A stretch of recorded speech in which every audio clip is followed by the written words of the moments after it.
It's the Locked On Podcast Network, your team every day.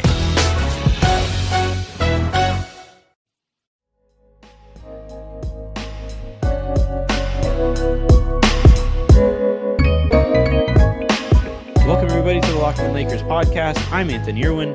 I'm joined by Sabrina Merchant. We just recorded part one of this kind of crossover thing that we'll do every so often on the Silver Screen and Roll show. So go and check out that. We talked about the Pau Gasol situation. We talked about the matchup or preseason in general, what our expectations there are going to be. And then we talked about what LeBron's hashtag of choice is going to be this year, which was especially delightful. But beyond that, on this show, we're gonna since Sabrina is the resident Clippers expert on the Silver Screen and Roll Slack, we are going to talk about the matchup between the Lakers and Clippers this year. But to start that, Sabrina, this is the second show of the night that you're going to deal with me for. Are you prepared for this? Like, are you an alcohol drinker? Like, when you're getting ready for, when you know going into the night that you're going to do two shows with me back to back, is it just like, you know what? I usually am not a drinker, and tonight I'm just mainlining whiskey. Like, what's the path? I actually made brownies earlier today, so that's going to do it. Were they instant mix brownies? Because LeBron's going to be pissed. These are full on, from scratch with like baking stuff and everything. Yeah. Well, now I'm hungry. We're going to take a quick 15-minute break here, and I'm going to go eat some brownies. All right, let's go ahead and dive in, though.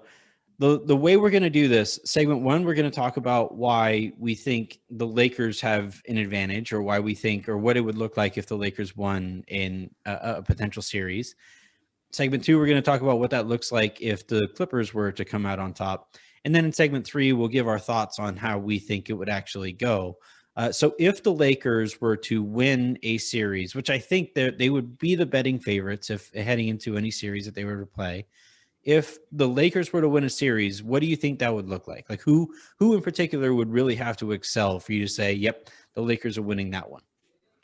It's interesting, during the regular season games between the Lakers and the Clippers last year, LeBron wasn't a particularly high scorer. It was Anthony Davis who was doing a lot of the scoring load for the Lakers. And that was because he was being guarded by some combination of Patrick Patterson and JaMychal Green, just guys who were really ill-suited to contend with him whatsoever. Now the Clippers have Serge Ibaka. So my gut is that if the Lakers were to beat them, that LeBron would have to do a bit more scoring than we saw from him in this matchup last year. It's not exactly rocket science. The Lakers' two best players have to play well, but I do think that because the Clippers, interior defense is a little bit more shored up now than it was last year, that LeBron would have to do more, which, how can he do more? But yeah, I don't think he even scored like 20 points that last time they played each other in the bubble, but that would just not be acceptable if they were to win a playoff series. Like, he'd have to go for a lot more than that. So because of the Ibaka addition, do you think the Clippers are noticeably better suited to deal with the Lakers this year, or just like a better team overall? Because you paid a lot closer to attention to the Clippers than I have. The extent of my Clippers experience is basically like what they're trying to dunk on with the Lakers, which winds up just being like a soft spike that every Laker fan can in turn just send away. I'm kind of curious, on your thoughts on their offseason in general. Like, do you think this is a significantly better team than they were last year? Because they kind of have to be. During the regular season, I am not sure that the Clippers are going to be materially better than they were last year, because the amount of energy that Montrezl Harrell brings on a day-to-day basis is literally unparalleled in the NBA. Like, nobody just plays as hard as he does on a night-to-night basis. And that was just lacking on the Clippers last year. They didn't have guys who really came with that effort every night, not like Trez. So I think you might see a little bit of a gap in their win-loss record compared to last year. But I do think for the postseason, their top 8 makes more sense this year than it did last year, which is why I think they would contend better with the Lakers. Just because, I think Montrezl is going to be a really interesting fit with the Lakers because they have the particular pieces to complement him very well. Mark Gasol and Anthony Davis are both bigs who can stretch the floor and protect the rim. The Clippers didn't have that with Trez. They just said, here, you're going to play the 5 and we're going to go super small and like have Lou Williams and Landry Shamet play at the guards and just make everything your fault. It was like the bad version of like what Charles Barkley thinks of small ball. Right. Where, you know, the Lakers, quote unquote, small ball was with Anthony Davis at the 5 and LeBron at the 4, which isn't really small. And AD is a good enough rim protector where you can make that work. But when Charles saw them going small, he every time anybody touched the ball on the court, he was yelling mouse in the house. Right. Like they're literally closing games, you know, with Patrick Beverley, Lou Williams, Kawhi Leonard, Paul George, and Montrezl Harrell. And that is a small lineup. And you know, you have 2 guys in there who are just not good enough defensively to make it work, especially when you switch as regularly as the Clippers did last year. That just allows LeBron to say, oh, Lou's in the game. Let's just keep running screens until I get on him and we're good to go. I do think another reason why I think the Clippers are a little bit potentially better suited to match up with the Clippers this year is that I realize I'm in the wrong part of the segment, aren't I? But sorry. It's always mostly guidelines. It's like Pirates of the Caribbean. It's mostly guidelines is what I throw out there at the beginning of the show. Their defensive coordinator, so to speak, Rex Kalamian, was a big proponent of switching, and he is no longer an assistant coach with the Clippers. So I'm not sure how committed to that system the Clippers will be, like if they'll just go, you know, individual man-to-man defense more often, because that's no longer their defensive philosophy. Like they brought in a coach from Miami who's heading up their defense, Dan Craig, and Miami did not switch as much. So, or they tried not to, at least against the Lakers, even though it didn't always work out that well. But I think those principles make it a little bit more interesting, you know, if the Clippers were to come up against the Lakers, just in terms of how they try to defend that.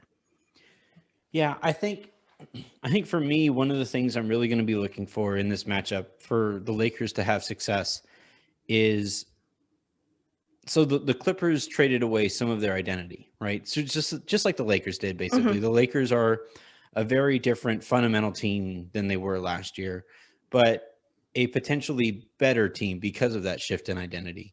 Right. Whereas, like if Ibaka isn't noticeably better on AD than, or if Zubats doesn't take a step forward and AD is still able to take advantage, the Clippers now have less firepower to deal with, to try to even those odds. And that's something that, like, if the Lakers are going to look as dominant as, now they looked dominant in stretches against the Clippers last year. The Clippers gave them a tougher out, or were a tougher out in the games that they played against the Lakers than anybody that the Lakers faced in the postseason. I don't think the Lakers are going to get away with not seeing the Clippers this year. I just think the step up from Doc to Lou is significant. Okay. And like you said earlier, the postseason rotation makes a lot more sense. So I think the Lakers aren't going to be able to get out of the conference without seeing the Clippers. But I still think the Lakers are, I would say, if you're grading on a scale of, you know, to 10, and you have the Lakers as a 10, I'd still probably have the Clippers as like an 8.5.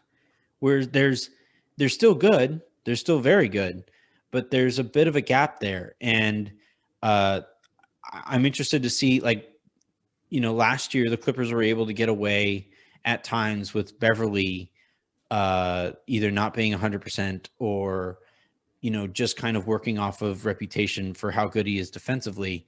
He's going to have to be that good against Schroeder. Like, he's going to have to be able to stay in front of Schroeder when the Lakers go to the bench. When they do go to the bench, you know, Lou Williams might have to spend some time on Schroeder. And that is a mismatch right from the get-go. And that's before you get to potentially Lou being on the court when LeBron starts picking on him again. And then, you know, with you know, for this Lakers team, it's so deep and it can come at you in waves that, you know, over the course of a 7-game series, it wouldn't surprise me, or what it would look like, I think, if the Lakers were to win a series against them, the Lakers just wear them down. So by the time you get to games 5, 6, and 7 of that series, you're looking at a very tired Clippers team because they have to contend with the Lakers coming at them in waves there won't be any down minutes against the Lakers like there were last year. Whether it be regular season games, postseason games, whatever. This is a much deeper team in a season that I think usually I would kind of roll my eyes at depth, but this year depth is really going to matter. And I think if the Lakers are going to win, it's going to look kind of ugly at the back half of the series. I like the point. Sorry, go for it. No, I was just going to say, I like the point that you made about, the Lakers sort of sacrificing some of their identity, but getting better. I didn't think Dwight Howard or JaVale McGee were good at all against the Clippers last year. Mm-hmm. And I don't think they would be good against them this year. So that trade-off that they've made, I think doesn't really affect them in this particular matchup. So, I mean, the idea, because I think Zubats is going to play a much bigger role in the organization. That one of the reasons Doc isn't there anymore, and one of the reasons Trez isn't there anymore, is because they wanted to open up room for Zubats. I don't think Gasol is a very good matchup for Zoo.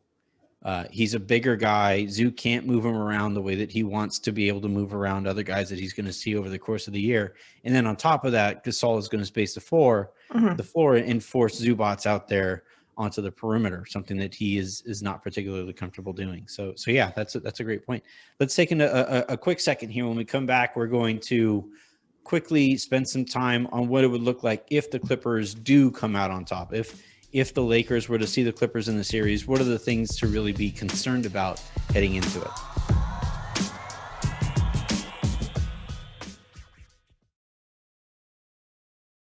We live in a world of fees. Airlines, hotels, food delivery, and especially car dealers all charge excessive last-minute fees. When you want something badly enough, it feels like your only choice is to pay up. But what if you had a choice to take a stand instead? At Carvana, we believe in treating you better. With zero hidden fees, you can drive off without feeling ripped off. That's what it means to live feelessly. With Carvana. It's JCPenney here, back with our top Green Monday gift picks available now in-store or online. Prepare for chilly days ahead with comfy coats and outerwear for the whole family, from fleece-lined jackets to puffers. Then set the scene for all things merry and bright by stuffing the stockings with toys from your kids' favorite brands, like Hot Wheels cars and Disney dolls and action figures. For the ladies, choose from a selection of fine and fashion jewelry like rings, earrings, and bracelets, or beauty gift sets from Sephora inside JCPenney. For the guys, find sweaters, flannel, fleece, and denim up to 40% off. Impress the foodies on your list with gifts like an Instant Pot, a Cuisinart air fryer, or holiday bakeware. Or toast to the season with a fresh set of wine glasses. Visit jcp.com or a store near you to find these deals and save an extra 30% off your order ready for you at checkout. Plus, get an extra 10% off when you use contact-free curbside pickup. Joy, comfort, peace. JCPenney.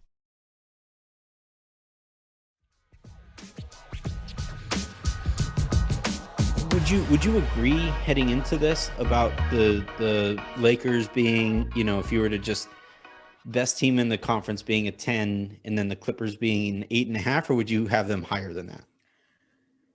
I guess I just wouldn't put the Lakers at a 10. I don't mean think it as if like they're perfect. They're perfect, right? Just that they're the best team, so that they're at a 10. Okay. Mm-hmm. I'd probably put the Clippers at a 9 then. Okay. Yeah. It's not that far off then. Right. I think that there is, good reason to believe that the Lakers are better, but it's not like a sizable gap. Yeah. So if you were a Clippers fan, which I'm not convinced you're not because you're a Duke fan, I just saw a lot of like an oddly high number of crossover between Duke fandom and Clippers fandom growing up. JJ Redick has become very lovable. Not in the Irwin household. But the if you were a Clippers fan and you were looking for reasons of optimism against this Lakers, where would you start? I would start with Paul George, which I know is not what you think of when you think of the playoffs, but Paul George did very well against the Lakers last year. He is just such a big two guard that there's nobody who can really defend him on any team really, at least of all the Lakers. So he just has a really significant matchup advantage, in my opinion, because you have to put LeBron and Kawhi. And so that leaves somebody less equipped. Even if you put KCP on Paul George, who I think is a good defender and I think does a very good job of fighting through screens, he's 6'5" and Paul George is 6'8", 6'9". So it's just, it's very hard to contest that jumper. And KCP's a small 6'5". Right. Like, it's not like he has, a tremendous wingspan. Like, Schroeder's 6'1", but he's got like a 6'7", 6'8" wingspan. Like, there's ways to get around that. But yeah, like you said, KCP is somewhat of a small 6'5". So that's where I would start. I think PG is just a really good, matchup against the Lakers. And I think they got even smaller on the wing because they lost Danny Green and replaced him with Wes Matthews, who I like what Matthews brings in certain matchups. Like, I think in terms of defending somebody like Jimmy Butler, I think he's far more helpful than Danny Green.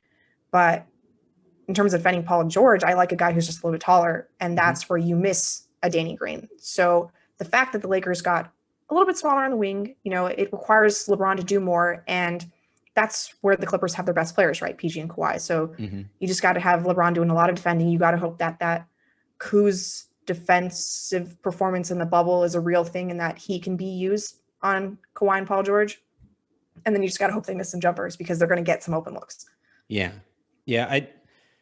I've always said, basically in this modern era, since like Tim Duncan retired, the team that gets the best wing play wins the series. Basically, that's especially as you get deeper into the postseason, where the team that has had Kevin Durant on it has won championships, and obviously LeBron has won his fair share, and Kawhi has won a couple, and these elite wings tend to decide how these series go. And that's why like Pandemic P was such a blow to the Clippers, because that's usually a major advantage to them. Like, just in terms of the way that their roster is built up, they can overwhelm you on the wing. But if Paul George isn't kind of ready for that, then what? And you saw what that looked like when the Nuggets were able to rip off three straight wins down 3-1. I still agree with you though about the idea in theory before you get into like the intangibles of whether or not George is ready for those moments. What do you think about AD coming out there and defending Paul George? Is that something you would advise? Would you want him closer to the rim? Would you want him on Kawhi and then maybe see if you can get away with Kuz or Wesley Matthews on Kawhi? So the Lakers have started most games against the Clippers with AD on Kawhi because they've had another center, protecting the rim. But then once you go small, you don't want AD to be your primary wing defender because then you have nobody on the back line, right? Like, I love LeBron, but that's just not his best skill as a defensive player. No. So he's very good at pointing to where somebody else should have been, though. He is very good at that. Elite. Elite pointer, yes. So I guess it depends at what point in the game, you're considering what AD's defensive responsibilities are. Because obviously, if Gasol's on the floor, put Anthony Davis on Kawhi. I think that's the best way of optimizing the Lakers' resources. But if Gasol's not on the floor, like there's no chance Anthony Davis should be leaving the paint because somebody's got to stay there. So it's just it leaves the Lakers with some tough choices to have to make because you have to have LeBron be the engine of your offense too, right? And you can't wear him out by having him defend Kawhi all game, all series, right? Or alternately putting him on Paul George. So that's why I think it's a tough matchup because the Lakers, like, they have really great, like, Anthony Davis plays like a wing sometimes and LeBron James is a wing, but when they play smaller, like, those guys are no longer wings technically in that lineup, which is why it's a little more challenging. How about the Clippers defensively? You mentioned at the top about how Ibaka makes them better equipped to deal with AD. Do you think this is a much more explosive Lakers team? Do you think the Clippers are going to be able to scramble around the way that they have to be able to contend with now? If KCP is shooting in the postseason last year in the bubble, if that's real, if AD shooting in the bubble is real, if Kuzma ever is real. Are there ways for the Clippers to defend the Lakers while still being able to outscore them on the other end? Like, so basically what I'm asking is, can Lou Williams play in the series? Because if he can, I think that's a major advantage to the Clippers. Yeah, that's a good question. So when the Clippers first signed Ibaka, I was just like really intrigued about that potential fit because I thought, oh, here's a guy who can like play next to Zubac. He can man the center position. He's like you don't get that 4-5 combination very often among individual players these days. And then I realized, like, over the last 2-3 years, he's almost exclusively played center for the Raptors. He doesn't do the perimeter defense thing anymore. And that's something that I just, hadn't paid attention to because it's hard to pay attention to all 30 teams in the league, especially ones in the Eastern Conference, We're in a right? completely different country. Yeah. It's a hockey team. So the more I think about it, like I like Ibaka a lot. I still think that, he's a more mobile center defensive player than Zubac is. And like, that's definitely an advantage that the Clippers have that they didn't have last year, which is important. But I do still worry about like how they're going to generate offense and put good defensive lineups on the floor, because the problem was that they didn't have a point guard last year that they trusted to also play defense, right? Because like Patrick Beverley, I think he's a little bit overrated defensively, but he's still a good defensive player. And especially given the way he's allowed to defend. Like those reputation point guards, like they're allowed to hand check. They're allowed to get away with all kinds of stuff. He's still allowed to do that, and he's going to make him a better defender. It's true. And then you've got, Lou Williams on the other end of the spectrum, who sets the table for his teammates and can score on his own, but then it's just an absolute liability on the other end. And I don't think that the Clippers have really addressed that, because they brought in Luke Kennard, who, in my opinion, is just a very similar player to Lou Williams. He's just a better shooter, but he is one of the worst defenders you could possibly have in this situation, because there are two players in the NBA who have a negative wingspan, like whose wingspan is shorter than their height, and Luke Kennard is one of them. Yeah. The other one's JJ Redick, so apparently they're just type. But I really honestly think that has a lot to do with like elite shooters. Having shorter arms really helps you as a shooter. It's quite possible.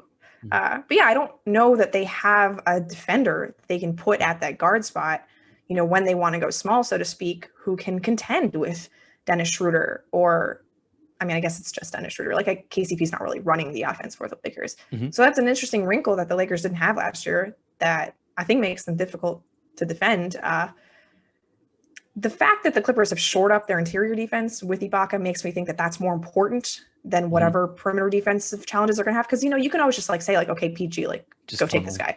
Yeah, right? That too. And, you've got Kawhi on LeBron, and like, that's a good enough outcome. Right.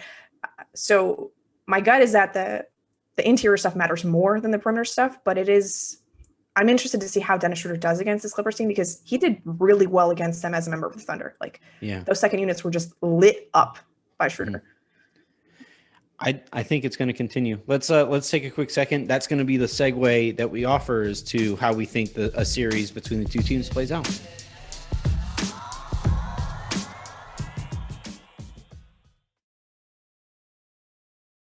Support for this podcast comes from AT&T.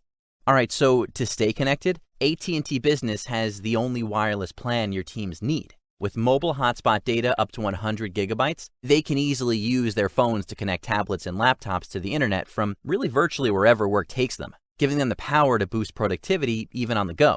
Upgrade to AT&T Business and get our best plan with nationwide 5G and 100 gigabytes in mobile hotspot data. Visit att.com/business elite. Terms and conditions apply. Hey there. The holidays are here, so it's good to know Ralph's can save you some time with free pickup on all your fresh favorites. Whether your traditions call for a hearty helping of juicy ham, ample apple pie, or Aunt Sue's legendary twice-stuffed stuffing, Ralph's has got you covered. So order for free pickup at ralphs.com or the app, and get more time to get your holiday on when you grab your groceries curbside. Ralph's, fresh for everyone. Free pickup on orders of $35 or more. Restrictions may apply.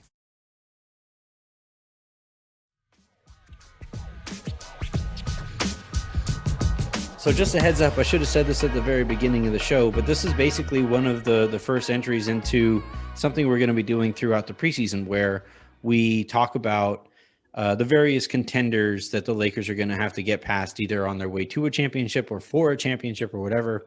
Sabrina and I were joking before we started recording, that we should have just left the Clippers off and talked about literally every other team in the NBA. 28 other episodes.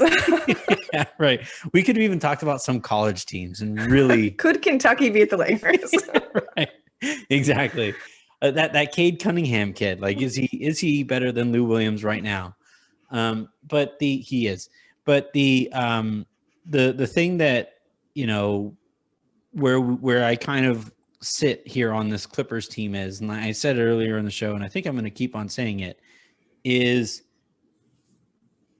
I like the fact that they basically built a postseason team. Mm-hmm. I like that they consolidated their rotation down to a team that is built to contend against a squad that's going to have LeBron James and Anthony Davis, where like against those two guys, you cannot have wasted minutes. And like last year, as we saw in the postseason, Reggie Jackson minutes were wasted minutes. It's just brutal to watch him out there. I think for this season, one of the concerns might be Kennard being, kind of wasted because of how bad he is defensively. Lou Williams, the same kind of thing. And yet I still have the Lakers as a pretty heavy favorite. I might be being a homer. I'm a lot further away from the Clippers than you are. But if you were kind of sizing up these two teams heading into a Western Conference Finals, how would you feel going into it? As if you were asked, hey, you have to put something near and dear to the heart on the line. You have to put your career, your home, your Wednesday night podcast with me. In that case, you would put it on the Clippers. But how would you feel heading into it? So it's interesting because last year I was leaning Clippers, and that a lot of it came down to the fact that I wasn't sure what Frank Vogel was going to look like as a playoff coach.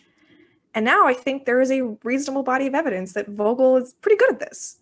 He adjusted, he came up with really detailed, competent game plans for every series. Like the Lakers got better pretty much every series as they went along, which is all you can really hope for. And even though I do believe the Clippers upgraded at coach going from Rivers to Ty Lue, I'm not as concerned about that gap as I was last year. So that's one thing that I think works in the Lakers' favor. And also, I just didn't know what Anthony Davis was going to look like later in the postseason because, you and I have talked about this where in the regular season, there were some moments where it was just a little frustrating watching him because he was trying to do things that seemed out of his reach. And then lo and behold, when the playoffs came, like they were very much within his reach. Right. Yeah. Right. And it turns out like having pterodactyl arms allows you to reach things at different moments. It's the weirdest thing. So I have just far more confidence in Anthony Davis and Frank Vogel this year than I did last year. And, I think LeBron's better than Kawhi. I think AD's better than Paul George. And if those two players are better than the top two on the Clippers, then I think you'd have to go with the Lakers because like you said, the depth is no longer an advantage in the Clippers' favor. Yeah. Yeah. The Lakers basically swung a heavy disadvantage into, at worst, a 50-50 kind of thing. They've turned that into a 50-50 kind of thing. Now, it might be that I'm overrating depth now that the Lakers have it. Yeah. It might be that might be where my analysis is coming from, but I look at more of it from like one of the ways I think we misunderstand depth heading into a postseason is that we think, well, that rotation is just going to carry forward and those guys are going to be that much more fresh throughout the postseason. The way I kind of look at it though is from an option standpoint. So if KCP doesn't have it, Wesley Matthews might. If Dennis Schroeder doesn't have it, Alex Caruso might, and vice versa. If Marc Gasol doesn't have it, well, then AD can play more at the 5 and LeBron can slide down at the 4. If Montrezl Harrell doesn't have it, same kind of thing, but the math is a little different there. Right. And even while I like that the Clippers consolidated, they now have fewer options. So if Ibaka doesn't have it, and if he isn't a significant step up against AD, or if Zubats isn't the player that the Clippers think that he is, right. Yeah, then they don't have Trez as an option to come in there and provide some energy, a spark or whatever. I'm blanking on the point guard. Patrick Beverly. There you go. I was going to say Patrick Patterson, but it's not Pat. But if he's still there, I hope he plays. Being a friend of Paul George is really helpful in earning a contract from the Clippers. Pat and Reggie are just cashing those checks still. Hey man, I hope to one day have a friend like that. Harrison, you got to work harder. But like if Patrick Beverly isn't, if his defense continues to slide the way that we have seen over the last couple of years, if he isn't able to stay healthy, then you're really relying on Lou Williams all over again, and they didn't do enough to shore up that rotation in ways that matter on the defensive end. And if you're just looking at it from a standpoint of the Lakers, the number of options that the Lakers have if so-and-so doesn't have it compared to the Clippers, there's a lot smaller margin for error for the Clippers. And I think, in a series that is this even on paper, you're talking about a 10 against a 9 or a 10 against an 8.5 or whatever. If it's this close, then you gotta try to minimize your variables. And I think the Lakers have done a much better job of minimizing their variables and building up last year's roster and then even more so this year. Yeah, for me, it really comes down to Beverly, because obviously, if anything happens to one of the two stars, throw it out. The matchup is completely different. But Beverly is just irreplaceable, in my opinion, on the Clippers. And it's not a good position where your top 3 players that would terrify me, by the way, are both irreplaceable. Because if I was a Clippers fan, that sentence he's would the only terrify guard me. who plays any defense. Because Lou Williams, Luke Kennard, Reggie Jackson, you're just not getting anything on the other end out of those 3 guys. And they have very useful roles on offense. Don't get me wrong. During the regular season, I'm sure they'll have nights where they go off for 20 points and you're like, yeah, that's what we keep these guys around. But you cannot play them in the playoffs, in crunch time. I don't think you can get away with 2 of them on the court, or even one of them at times. Yep. So if Beverly is not available, and we saw he missed 5 games in the playoffs last year because of calf injury, he is notoriously brittle. Things happen to him and he's getting older. And like you said, they didn't do anything to address that position. Whereas the Lakers obviously have counters, if things were to happen to any of their players. The Clippers, again, I'm kind of just repeating what you said, but I like their top 8 a lot. Any of those 8 go out, throw it out. I don't like it anymore. Yeah. Yeah. Last thing before we get out of here, what do you think of the dynamic between the Lakers and Clippers? Because LeBron all but named Patrick Beverly by name when he was talking about the amount of shit that the team was talking over the course of the year. And, I know Lakers fans hate to call it a rivalry. I was hoping that we would take a step closer to rivalry because of some postseason result that we would see last year. We still haven't seen that quite yet, but it's also not a rivalry. It's this weird middle ground where the Clippers take pot shots whenever they can possibly sneak in a pot shot. They, the and Doc Rivers did a lot of that last year too. He did. And now you have, I don't think Lou was that kind of a coach, but especially not with LeBron. But I could still kind of see him behind. He won't do it as overtly as Doc, but I'm sure behind the scenes, he's probably going to be, needling the guys and talking about oh man, we got to beat big bad LeBron, doing so sarcastically so that those guys really get riled up about it. And I don't know. I'm curious about how you see this notion of rivalry between these two organizations. It's interesting because there are so many ties between both organizations. Yeah. Because, Zubac started his career on the Lakers. Lou Williams spent time with the Lakers. Patrick Beverly was drafted by the Lakers. Ty Lue played here, was almost hired by the team as a head coach. Then you've got Trez, right? Yeah. Obviously, Avery Bradley's gone, but I think there's somebody else on this team who used to play for the Clippers. Jared Dudley used to play for the Clippers. But that is less important now that Doc Rivers is gone. But there's so many threads connecting these two teams that there's going to be some Jerry West over there, right? It's funny, they call him Logo without any sort of attribution, so I have to pay attention when they're talking. But yeah, there's so many threads connecting these two teams that even if they weren't in the same city, the Morrises, sorry, they're twins who play on different teams, and one is subsidizing the other one to play in the NBA. That's the most important one. Yeah.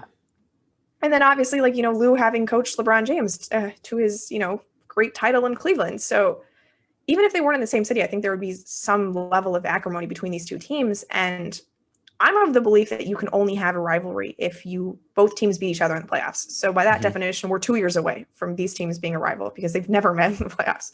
Yeah. At least 2 years away, I would say, because, who knows? Strict guidelines. Yeah. That's why I don't consider the Kings a rival. I was just going to ask the Kings, man. I hope there are Kings fans listening right now to that. Why would they subject themselves to this? Not even enough of a rival to actually be name checked on your podcast. But yeah, there's definitely something there. It's so clear to me that both these teams care about the other one. They very much do. LeBron doesn't just talk about anyone, he specifically talked about the Clippers. And I know RJ was like hyping him up on that podcast, whatever. Like, it clearly meant something to him that those guys were calling him out. Mm-hmm. And obviously he takes slights, seemingly at everything, but I don't know. I just felt it more with LeBron. You feel it when Patrick Beverley talks about the Lakers, like this being in the same building, being in the same fan base, competing for the same affections, like that clearly means something to both of them. And I just don't think it can be a rivalry until at least one playoff series. Like I'm willing to bend my rule a little bit. There has to be at least one playoff series because, if you're just playing regular season games, like what's the point? Like that doesn't mean anything. Yeah. Even if the NBA puts them at like every, pivotal tent pole night of the season. But I feel like that's part of it too, is that so the way I kind of look at it is everybody wants it to be a rivalry. Would you agree on that? Like Totally. Everybody involved or indirectly involved or whatever, everybody wants it to be a rivalry to the point to where like, the Clippers fans always like to say that the Lakers live rent-free or the Clippers live rent-free in Lakers fans' heads. And it's like, sure, you're damn right they do. You're right. I mean, at some point I would charge them just to get. I would argue they're paying $64 million to live in our heads. Yeah. Like I just, it's been so passive aggressive to this point. I hope it gets like aggressive this year. I really do, just because, and we already started to see it. Like LeBron was one step away from mentioning Patrick Beverley by name. And yes, Richard Jefferson was really doing his job as a host, and he was fantastic hosting by Jefferson to really push and prod and give LeBron enough tequila to like get to that point. Mm-hmm. But I really think that this year might be that year where, because I think they're going to see each other in some kind of a series, and also just because like you can't have this much tension. It's kind of like a TV show, right? Where a character, you can't have two characters that either it's almost like a will they, won't they? Right. Well, I was going to say it's like two versions of it, right? Where it's like you either have the will they, won't they aspect of it, right? The Jim Pam kind of thing. Sure. Or you have like the Sansa Stark and the bad guy in Ramsay's Bolton, right? Ramsay Bolton, where in Game of Thrones, where at some point they were going to have to face off. At some point they were going to, so either they're going to have to kiss or kill each other, one or the other. and I kind of feel like this is going to be the year where we finally see that come to a head, because they're going to see each other like 7 times in the next month or something wild. Yeah, the NBA deserves it. For all that went wrong in 2020, missing out on that series was a real downer. Yeah. And all due respect to the Nuggets, they deservedly beat them. They played really well. They gave us a great time on the Twitter. Western Conference Finals. They really did. But I would have liked to see it. And I think you're absolutely right. The NBA is trying so hard to make this happen. I think this is the year we get it, but we'll see. All right, that's going to do it for this episode of the Locked On Lakers podcast. Pete and I will be back tomorrow to preview LeBron's what is it, 17th? 18th season in the NBA, and kick off our player preview series there. We're also going to talk a little bit about our expectations for the preseason, so stay tuned for that. Again, another reminder, check out the Silver Spoon and Roll podcast, where Sabrina and I talk some more Clippers, Lakers stuff and all of that over there. Have a great rest of your day. Make somebody else's. We'll talk to you tomorrow. Thanks, Sabrina.